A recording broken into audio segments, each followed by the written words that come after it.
Hi, and good afternoon. It's Jim from Maverickstar Observatory.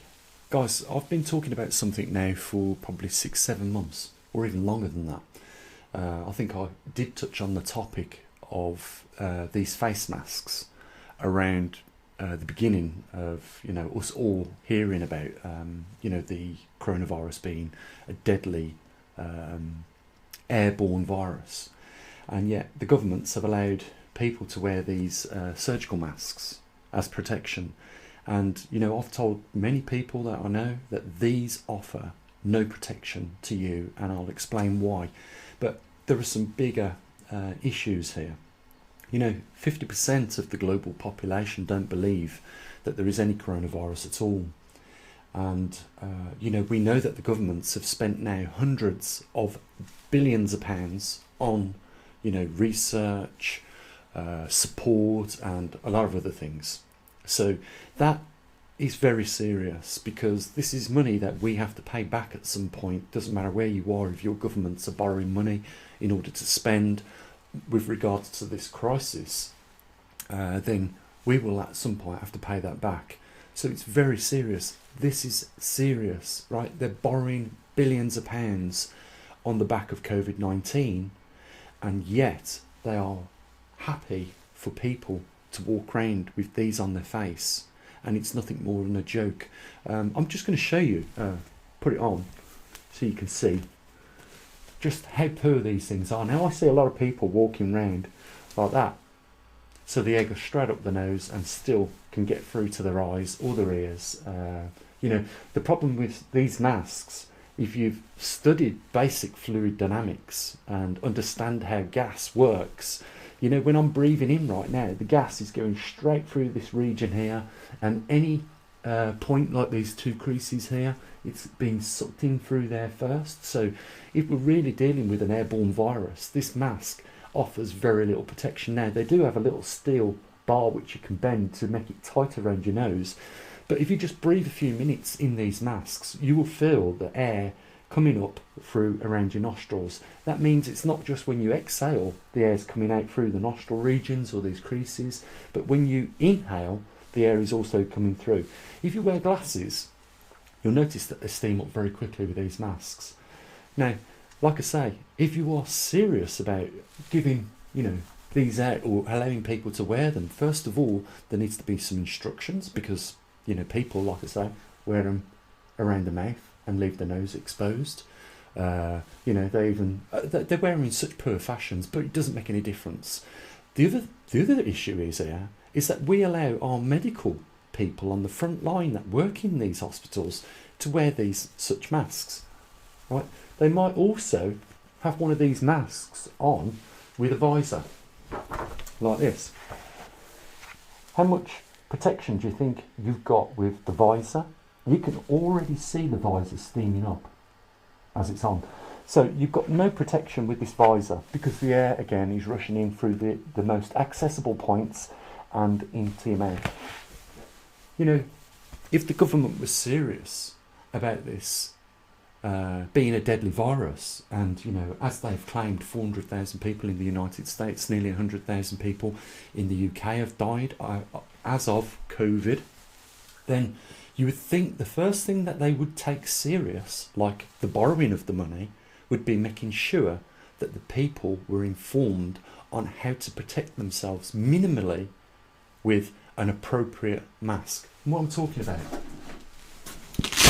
something similar to this, doesn't have to be this particular one. And let me just go and grab the filter for that so I can connect it, and then I'll explain a few things about it.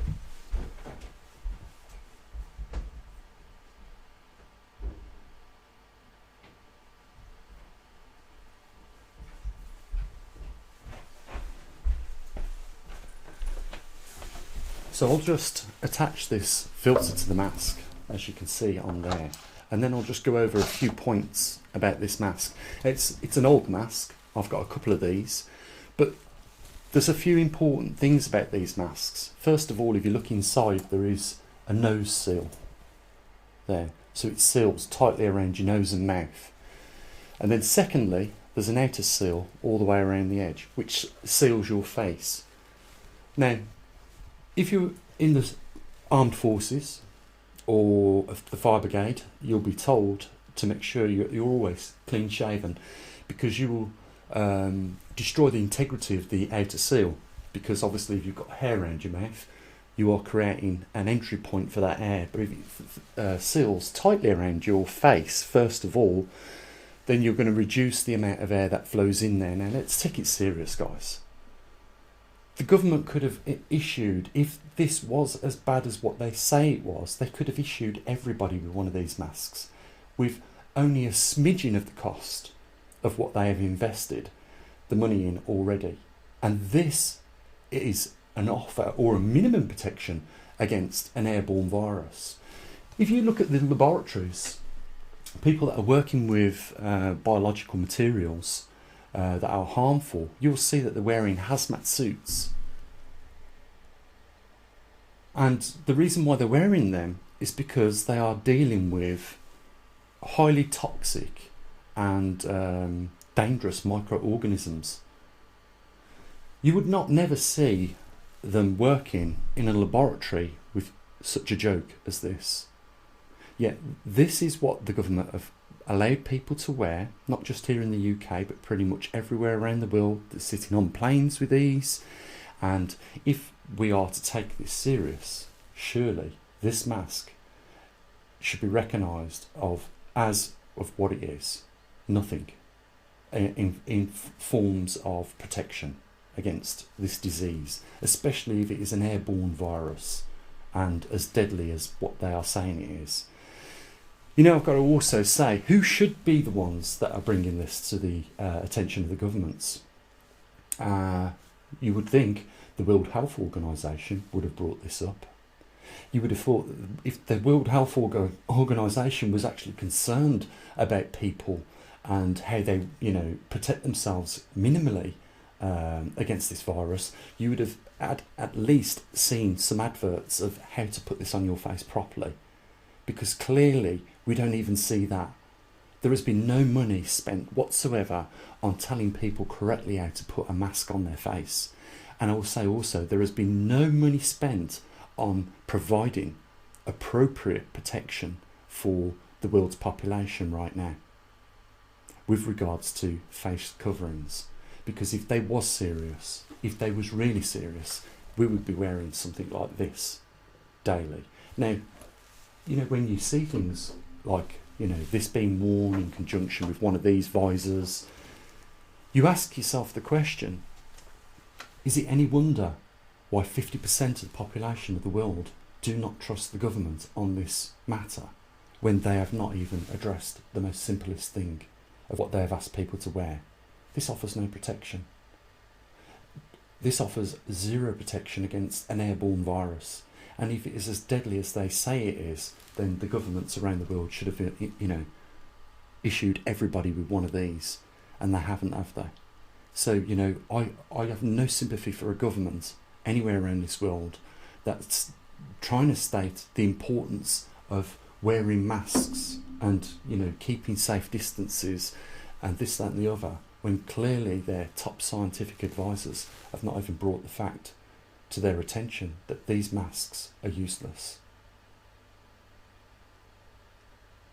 And it is no wonder why people do not take the government serious, because if it was such a serious virus and people were really in harm's way, then the governments would not be letting people walk around with these on.